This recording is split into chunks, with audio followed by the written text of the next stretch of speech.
mengenai waris, kita mengenal adanya hukum Islam. Kita juga mengenal adanya hukum Barat. Ada juga kesepakatan, jadi yang mana yang akan dipergunakan itu terlebih dahulu. Untuk hukum Islam, ada ketentuan-ketentuan yang mengatur tentang hal ini. Jadi di hukum Islam ada kejelasan siapa yang berhak terhadap suatu benda yang merupakan waris. Kemudian di hukum yang merupakan hukum Barat juga ada hitungannya, ada ketentuannya. Ketika seseorang meninggal, tentunya dia ketika memiliki sebidang tanah atau banyak bidang tanah atau harta warisan, maka ada benda yang akan diwariskannya. Nah, untuk itu perlu ada dasarnya. Kita mulai dengan adanya suatu perbuatan hukum, adanya peristiwa hukum.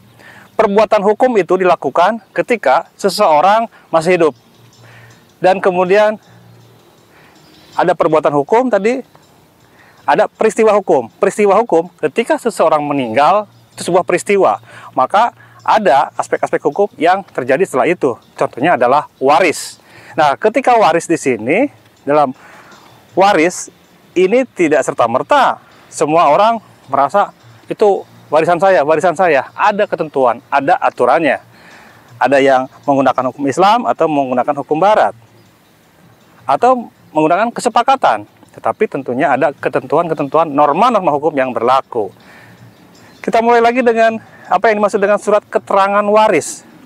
Nah, surat keterangan waris itu surat keterangan yang menyatakan siapa ahli waris dari orang yang telah meninggal tersebut. Jadi di situ adalah nama-nama yang merupakan ahli warisnya. Itu diketahui oleh kantor desa atau kelurahan. Jadi ketika seseorang meninggal di satu desa misalkan, maka surat keterangan waris itu dibuat di tempat yang tempat lokasi tersebut. Dan ini nanti akan berlaku ketika nanti akan proses waris. Tanahnya bisa jadi bukan ada di desa tersebut, tetapi proses atau peristiwa meninggalnya adalah di desa itu. Maka surat keterangannya dibuat di desa di mana tempat meninggalnya.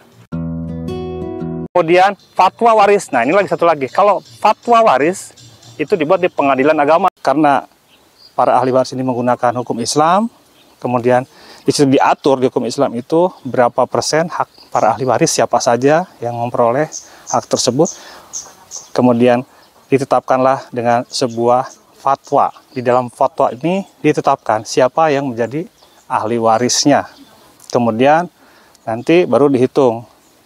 Nah, proses penghitungannya kemudian nanti dengan dasar semua itu, maka itu menjadi dasar bagi proses peralihan hak atau waris dari seseorang yang meninggal dunia kepada para ahli warisnya.